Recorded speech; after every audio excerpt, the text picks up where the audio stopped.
नागपूर शहरात गजबलेल्या कराची गली परिसरात ही घटना घडली। प्राप्त माहितीनुसार तक्रारदार शब्दांग गजबे यांच्या वाहनाला आयुष्य उर्फ मल्ल्या मेश्राम याच्या वाहनाने धडक दिली। या धडकेनंतर दोन्ही बाजूंमध्ये शाब्दिक वाद झाला आणि हा वाद काही वेळातच मारहाणीत रूपांतरित झाला। आयुष्य मेश्राम याने आपल्या साथीदारांसह शब्दांग गजबे यांच्यावर हल्ला केल्याचा आरोप आहे। घटनेची माहिती मिळताच सदर पोलिसांनी तात्काळ घटनास्थळी धाव घेत तपास सुरू केला। पोलिसांनी मुख्य आरोपी आयुष उर्फ मल्ल्या मेश्राम याच्यासह मंथन सावरे, अमृत घोचत आणि सरवन सिंह गिल या तिघांना अटक केली आहे। विशेष म्हणजे मुख्य आरोपी आयुष मेश्राम यांच्यावर यापूर्वीही गंभीर स्वरूपाचे गुन्हे दाखल आहेत।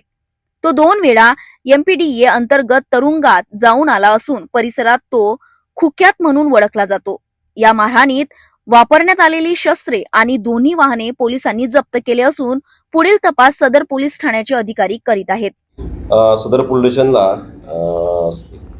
कराची गल्ली या परिसरामध्ये फिर्यादी शब्दांग गजबे इथून ते त्यांच्या घरी जात असताना यातील आरोपी आयुष उर्फ मल्ल्या मेश्राम आणि इतर त्याचे साथीदार यांना गाडीची कट लागली म्हणून त्या कारणावरून त्याला मारहाण करून जखमी केले होते। त्याच्यामध्ये गंभीर दुखापत असल्याने 326 अंतर्गत गुन्हा दाखल करण्यात आला होता। गुन्ह्याचा तपास करत असताना यामध्ये आयुष उर्फ मल्ल्या याच्यासोबत त्याच्या इतर साथीदारांची नावे देखील निष्पन्न झाली। त्याच्यामध्ये इतर साथीदार मंथन उर्फ मॅडी अंकुश चौरे, त्याचबरोबर अमृत उर्फ आलोक देवरात गोछायत आणि त्यानंतर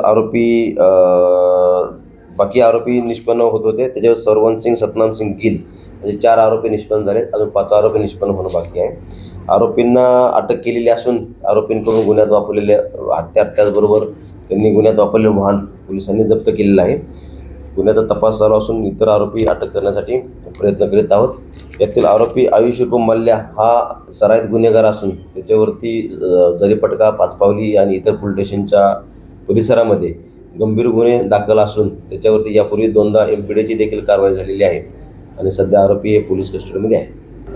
नमूद आरोपींना अटक केल्यानंतर आपण मान्य न्यायालयात हजर केले असता न्यायालयाने त्याच्यामध्ये 7 दिवसांचा पोलीस कस्टडी रिमांड दिला होता आणि पोलीस कस्टडी रिमांडवर आरोपीचा तपास चालू आहे।